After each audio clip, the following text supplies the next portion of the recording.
Welcome to learn with Zenith Guru. मेरा नाम है प्रत्यक्षा द्विवेदी और आज हम सेपरेशन ऑफ सब्सटेंसेस चैप्टर से स्टार्ट करेंगे। तो सेपरेशन ऑफ सब्सटेंसेस से आप क्या समझेंगे?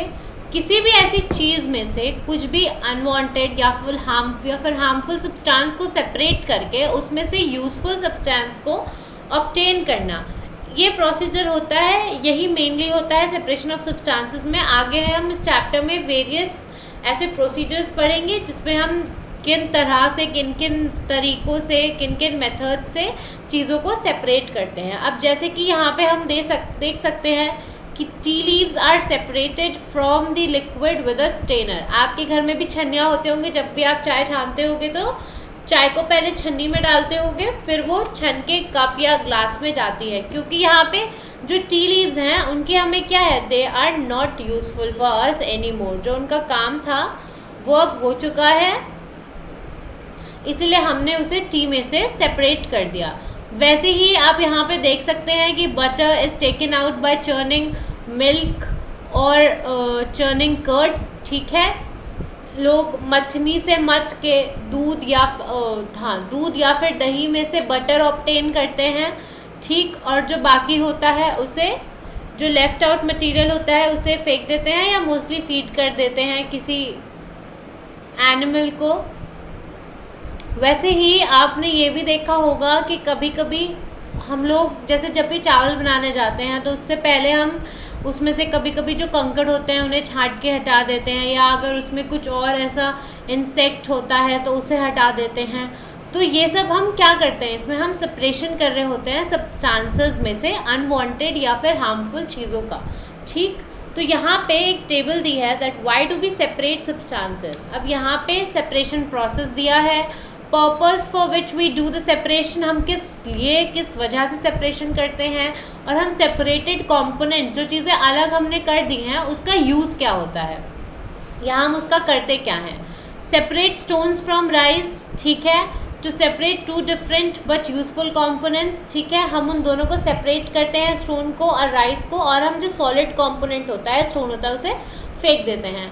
वैसे ही churning milk to obtain butter, इसमें क्या होता है, जो नॉन यूजफुल सब्सटेंसेस है उन्हें हम हटा देते हैं ताकि हमें जो हमारा यूजफुल सब्सटेंस है, बटर है, वो मिल जाए, और जो इम्प्योरिटीज़ होती है उसे हम फेंक देते हैं। वैसे ही सेपरेट टी लीव्स को सेपरेट करने, टी लीव्स को जब हम छानते हैं चाय को या सेपरेट करते हैं, इसमें हमारा मेन मोटिव क्या होता है, टू रिमूव इम्प्योरिटीज़ और हार्मफुल कंपोनेंट्स। जो हमारी टी लीव्स है वो एक तरह से एक इम्प्योरिटी या फिर एक हार्मफुल कंपोनेंट ही हो गया हमारा, क्योंकि आगे हमारा उसका कुछ यूज़ नहीं है और हम ऑब्वियसली टी लीव्स को थोड़ी कंज्यूम करेंगे, हम तो टी कंज्यूम करेंगे। उसके बाद what do we do with the separated components, we use both the components. तो यहाँ पे हमने देखा कि हम क्यों चीज़ों को सेपरेट करते हैं।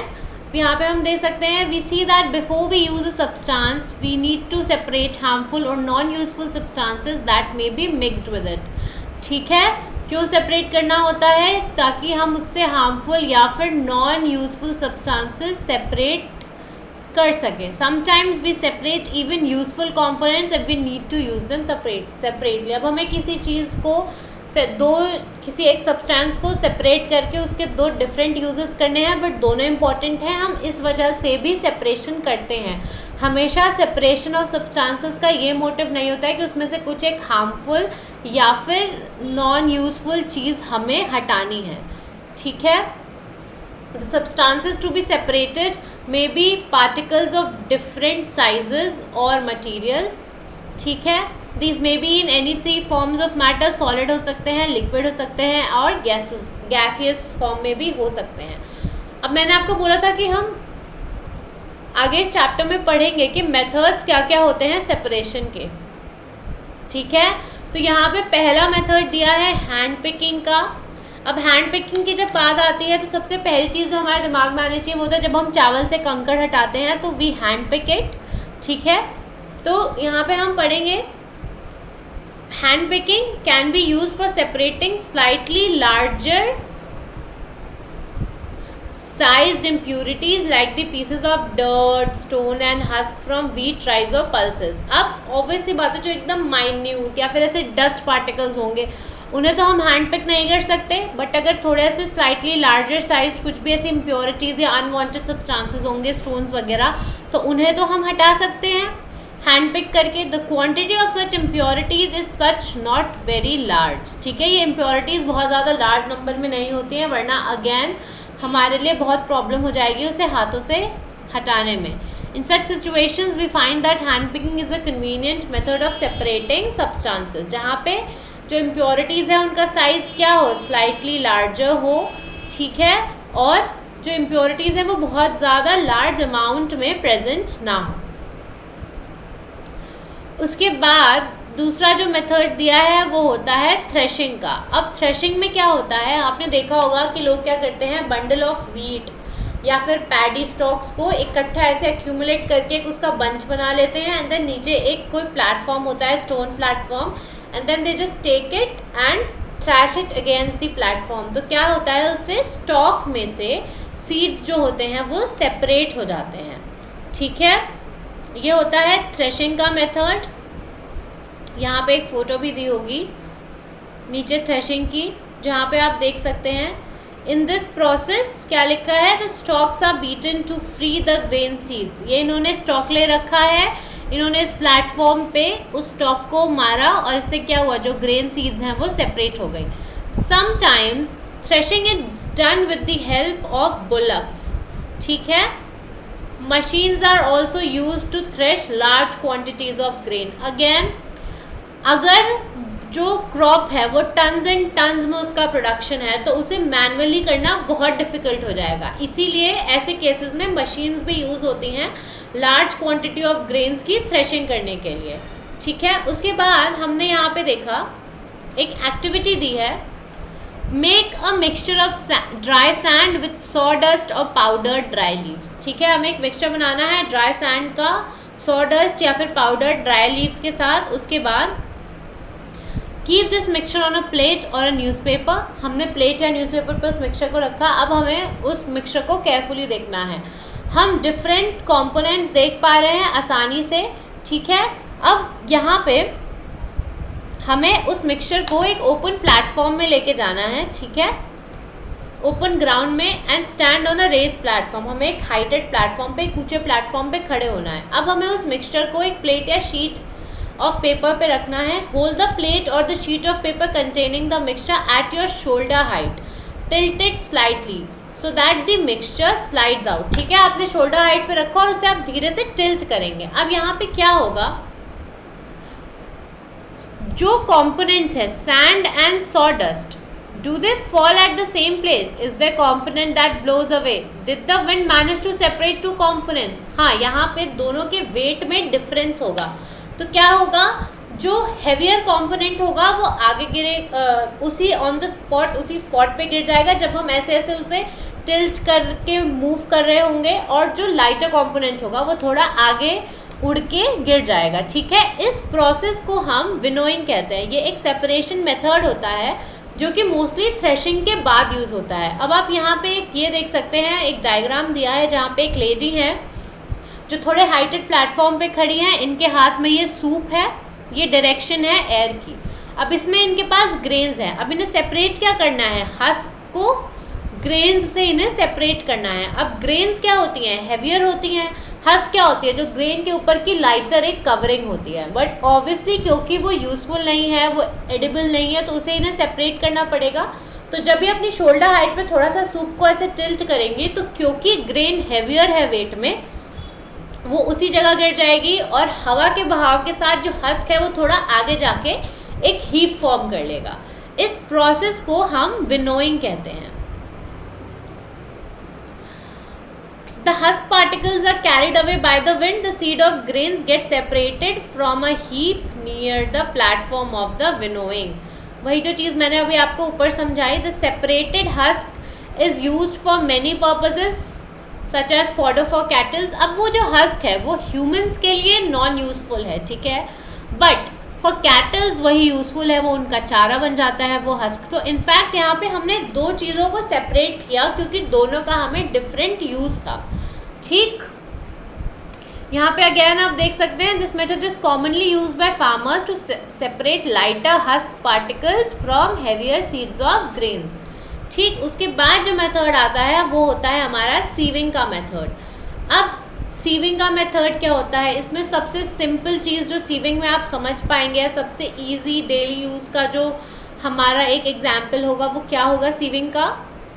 हम आटा चालते हैं, हमारे घर में वो चलनियाँ होती हैं जिसमें हम आटा डालते हैं एंड देन हम थोड़ा सा उसे मूव करते हैं, तो जो फ्लोर हो, जो हमारा आटा होता है वो नीचे आ जाता है पूरा प्लेट में, और जो थोड़ी बहुत इम्प्योरिटीज़ होती हैं वो छलनी पे अटक जाती हैं। इसी मेथड को हम सीविंग कहते हैं। ठीक है, sieving allows the fine flour particles to pass through the holes of the sieve while the bigger impurities remain on the sieve. ठीक है, जो फाइन फ्लोर पार्टिकल्स हैं वो पास हो जाते हैं जो सीव में छोटे छोटे छोटे होल्स होते हैं छलनी में, while the bigger impurities remain on the sieve. ठीक है, अब यहाँ पे हम देखेंगे कि ये तो हमने छोटे हाउस होल्ड लेवल पे बात किया। मिल्स में क्या होता है, in flower mills impurities like husk and stones are removed from wheat before grinding it. ठीक है, ग्राइंड करने से पहले ही हटा दिए जाते हैं। Usually a bag full of wheat is poured on slanting sieve.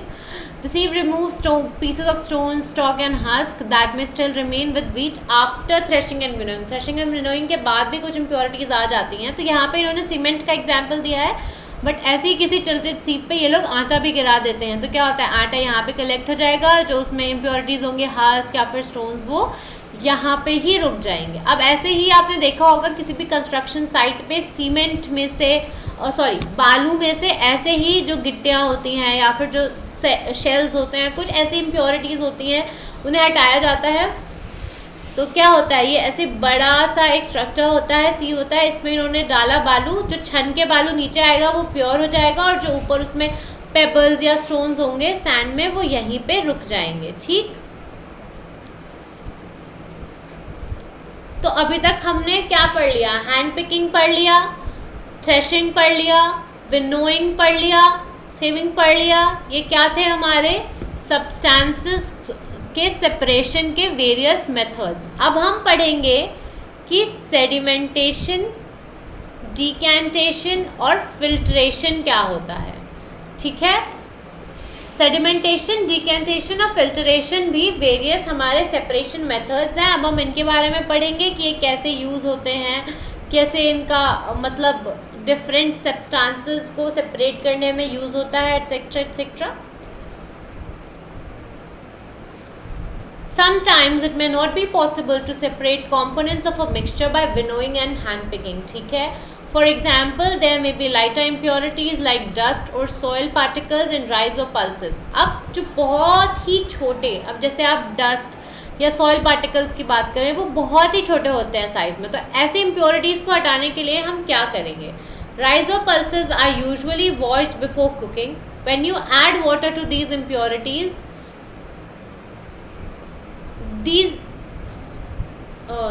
when you add water to these, the impurities like dust particles get separated. ठीक है, आपने देखा होगा every time anybody in your house would be cooking दाल और let's say rice, तो उसे एक दो पानी धोते हैं, तो वो जब उसमें पानी ऐसे डालते हैं तो ऊपर कभी कभी कुछ हस्क पार्टिकल्स या कुछ इम्प्योरिटीज़ आ जाती हैं, and then they just drain the water, और जो पानी, जो चावल है वो बच जाते हैं, और फिर उसे बनाते हैं। तो इसमें क्या होता है, जो लाइटर इम्प्योरिटीज़ होती हैं वो ऊपर तैरने लगती हैं। When the heavier component in a mixture settles after water is added, it is the, इस प्रोसेस को हम क्या कहेंगे, जिसमें जो हेवियर कंपोनेंट है वो नीचे सेटल हो जाए वाटर के एडिशन के बाद, इस प्रोसेस को हम कहते हैं सेडिमेंटेशन। ठीक है, and when the water is removed, इस प्रोसेस को हम क्या कहते हैं, डिकेंटेशन। जब उस पानी को हमने हटा दिया, उस प्रोसेस को हम कहेंगे डिकेंटेशन, और जब उसमें हेवियर पार्टिकल नीचे सेटल हो जाएगा उसे हम कहेंगे sedimentation. The same principle is used for separating a mixture of two liquids that do not mix with each other. ठीक है, for example, oil and water from their mixture can be separated by this process. Oil और water का mixture, oil और water कभी mix नहीं होते, oil water के ऊपर एक layer form कर देता है। तो अब को भी हम सेपरेट कर सकते हैं इस प्रोसेस के through. If a mixture of such liquid is allowed to stand for some time they form 2 separate layers. आपने पानी और तेल मिक्स कर दिया, तब आप ध्यान से देखेंगे कि तेल अपने ऊपर एक लेयर बना लेता है. The component that forms the top layer can be separated by decantation. अगर थोड़ा सा टिल्ट करें तो पानी अपना आराम से आपका निकल जाएगा. ठीक. Let us again consider a mixture of a solid and liquid. After preparing tea, what do you do to remove the tea leaves? Usually we use strainer to remove tea leaves. ठीक है, हम mostly छन्नी use करते हैं चाय बनाने के बाद टी लीव्स को रिमूव करने के लिए. Try decantation. It helps a little, but do you still get a few leaves in your tea? Obviously, अगर आपने चाय बनाई है और आप ट्राई करेंगे सिर्फ चाय चाहिए, तब भी थोड़ी बहुत चाय पत्ती बिना छन्नी के तो आ ही जाएगी ना आपकी चाय में. अब यहाँ पे क्या दिया है, now pour the tea through a strainer. छन्नी के थ्रू डालिए तो क्या होगा, सारी की सारी चाय पत्ती जो है वो डिकैंटेशन से थोड़ी बहुत चाय पत्ती हमारे चाय में आई, बट जब छन्नी से छानेंगे तो पूरी की पूरी जो चाय पत्ती है वो छन्नी पे रह जाएगी और हमें जो कप या ग्लास में मिलेगा वो सिर्फ प्योर प्रॉपर चाय मिलेगी. इस प्रोसेस को हम कहते हैं फिल्ट्रेशन. ओके, जिसमें हमने क्या किया, चाय को या फिर किसी भी चीज़ को बेसिकली फ़िल्टर कर दिया. ठीक है, जिसमें इससे माइन्यूट पार्टिकल्स जो थे वो रुक गए. ठीक है, मैंने पूछा है which method of separating tea leaves from prepared T is better, decantation और फिल्ट्रेशन. ऑब्वियसली फिल्ट्रेशन, क्योंकि एक भी टी लीव हमारे चाय में नहीं आ रही है.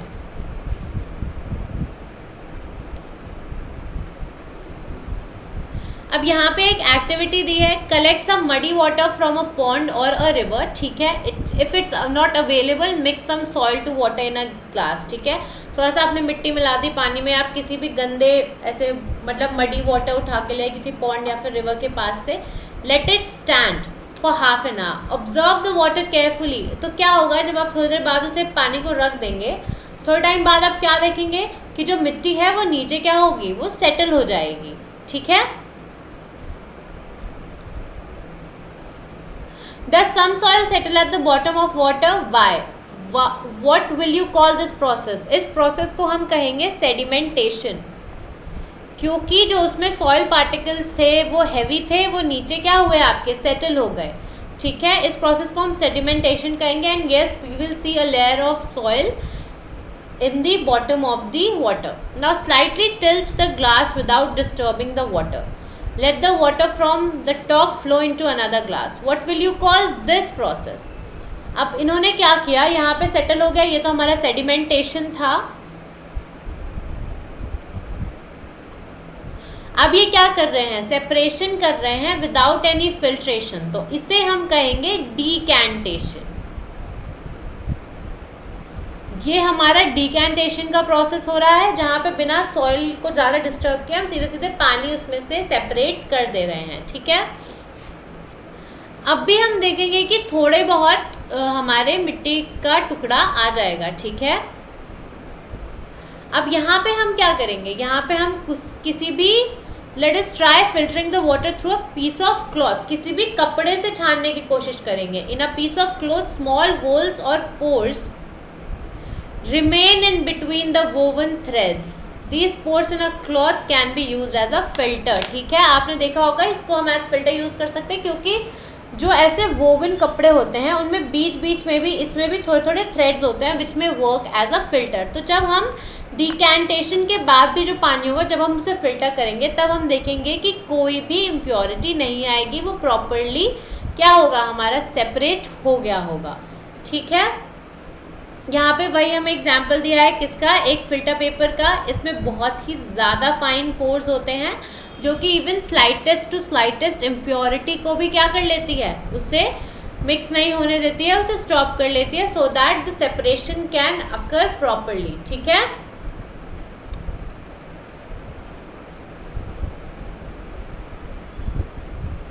अब हम देखेंगे यहाँ पे इवेपोरेशन क्या होती है. ठीक, यहाँ पे एक एक्टिविटी दी है, add 2 spoons of salt to water in another beaker and stir it well. ठीक है, आपने 2 स्पून सॉल्ट डाला एक पानी में और उससे बीकर में और उसे अच्छे से आपने मिला दिया. ठीक, do you see any change in the colour of water, obviously not, नहीं देखेंगे. Can you see any salt in the beaker after stirring, तब उस टाइम पे हम नहीं देख पाएंगे. Heat the beaker containing the salt water, let the water boil away, what is left in the beaker.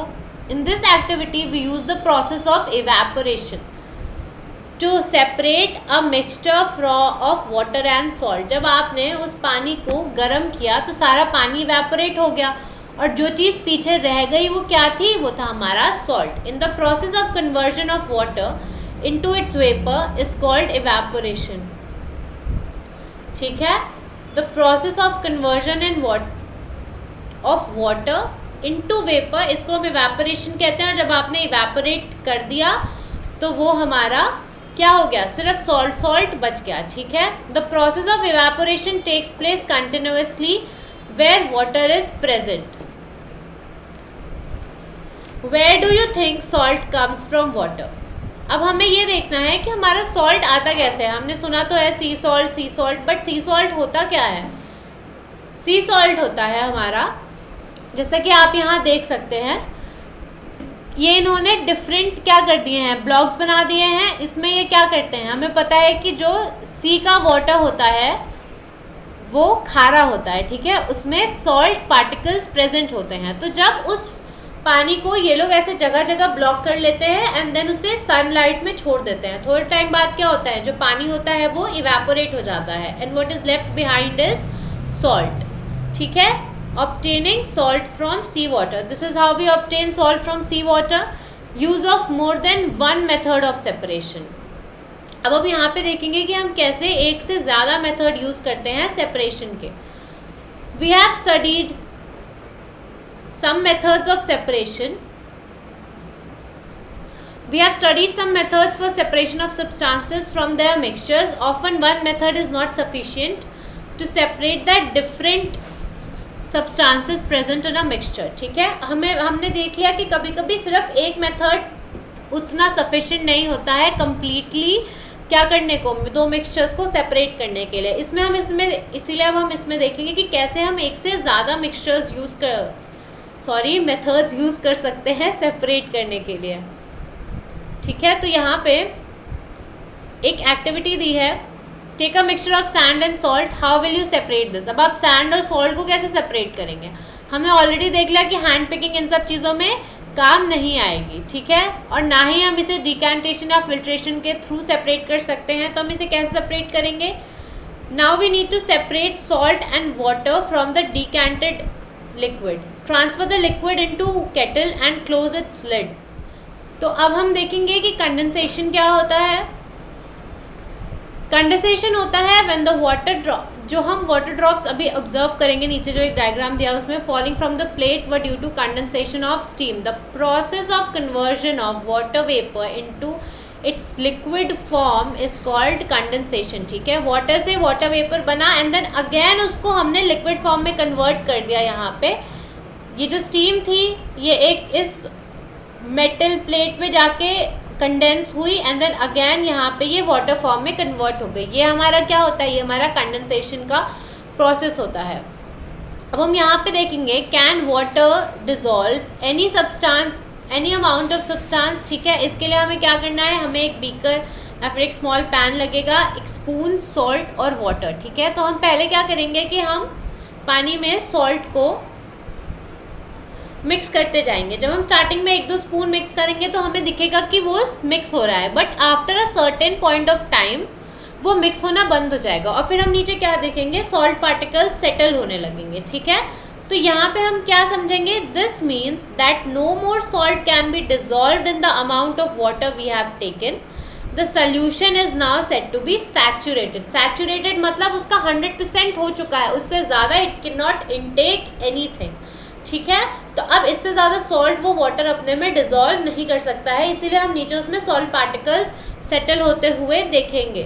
Okay, the undissolved salt would have remained mixed with the sand and could not be recovered. Oh, sorry. अब ऐसे ही यहाँ पे एक activity 9 दी है, take some water in a beaker and mix salt in it until it can not dissolve any more salt. मतलब कि saturated solution हमें एक लेना है. This will give you a saturated solution of salt and water.